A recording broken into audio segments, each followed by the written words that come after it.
what's something that makes you feel like you belong there? To a place, to a town, to a city? Like, what's that one thing that when you experience it makes you go, I actually come from here? Do you know what I mean? Like that feeling deep in your bones? Is it a building that you see when you get there? Is it a park? Is it a smell on that one street? Is it a local food? Leave me a comment down below if you know your answer. To tell you about what my thing is, I need you to picture this.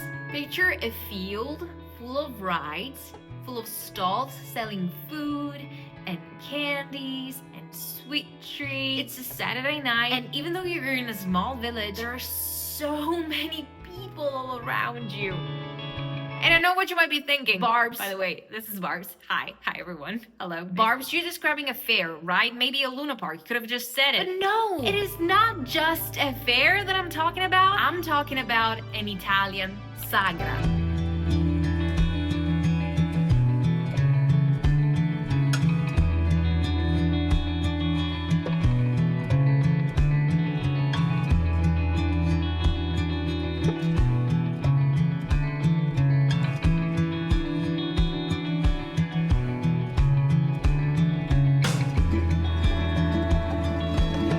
SAGRA is a festival, or yes, a fair, where the local and communal side, I would say, is absolutely key. Even the tiniest village might have its own SAGRA, which usually revolves around either one particular product or dish made locally, or a farming practice done at a certain time of the year, or a religious festivity like the patron saint, for instance. As you can see from all of these posters that Editing Barbs is overlaying right now, there's this general, again, communal slash homemade slash absolutely unceremonial feeling to it, even in the graphics. In fact, when I say that the SAGRA is extremely rooted in the community where it takes place, I mean that many, if not all, of the activities and the things that happen there are run by the local community, by local non-profit associations, by groups of volunteers, by the parish, which is typically in charge of the fishing charities. It is no joke, my friends. You know, it's that time of the year, usually lasting from one weekend to a whole week, where the town gets to celebrate itself and its traditions. So rather than being something that comes from elsewhere and stops in one town, the SAGRA is an event that's extremely tied to the town, to the community that lives there. That's why I would say it is a common thing for us, meaning us Italians who live in small Italian towns, to have the SAGRA experience as part of our rituality, especially growing up. So much so that it becomes that one thing that makes us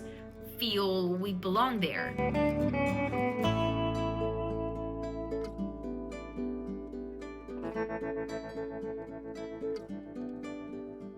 And because every town and every community is different, every SAGRA has its own character and its own personality too. It would actually be so fun to do like a tour of Italy, just going from one SAGRA to another. In my town, which is in the province of Padova, so northeastern Italy, we have a SAGRA called La Sagra dei Santi, which happens around the first days of November. I talked about it in more detail in this short right here. But the SAGRA that my mind and heart immediately go to when I think of this is La Sagra del Tresto.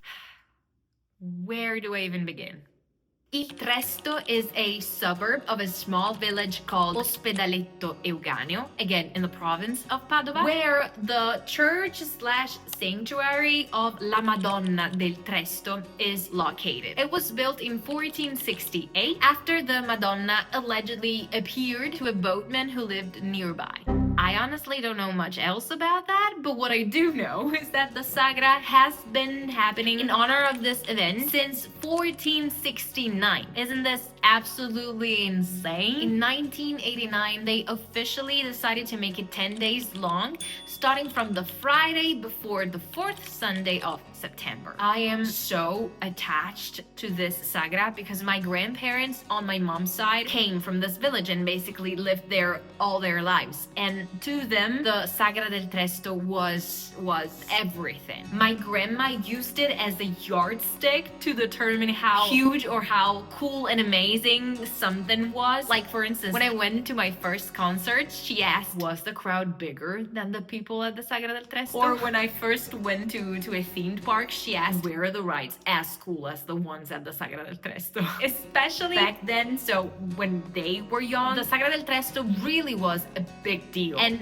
the way they celebrated because the Sagra was happening was just outstanding. They even set up this whole culinary tradition within my family that I absolutely have to tell you about.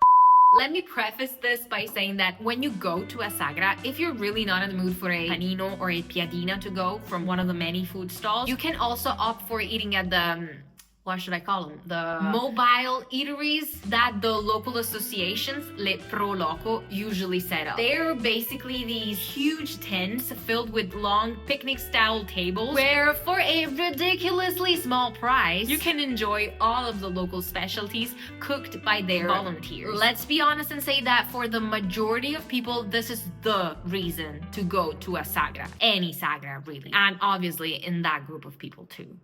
However, when it comes to La Sagra del Tresto, my grandparents wear those tents for my family. On the 4th Sunday of September, they would have up to 20, maybe 30 people among relatives and friends sitting at their table. I'm not even kidding. It was one of the most exciting things ever, maybe even more than Christmas. They had this whole ritual where on Friday, they would get all of the groceries figured out. Then on Saturday, they started on the main course, which was this stew that's extremely popular in the area where I live. It's called musso. It's basically a mule stew that cooks for hours and hours and then is served with polenta. Only the closest family member would gather together for dinner and have a little taste, a little preview of the musso. And then the following day, on Sunday lunch, this would be the menu. A little random appetizer followed by some risotto al ragù, which I believe is something that my grandparents came up with because I've never heard of the combination risotto and ragù elsewhere ever in my life. And then obviously the star of the show, il musso con polenta. And then my grandma would serve an insane amount of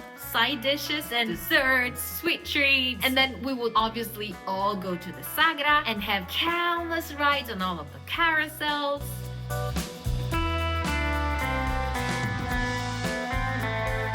It was fun. And then on the way home, we would stop and get a mandatory frittella from one of the stalls.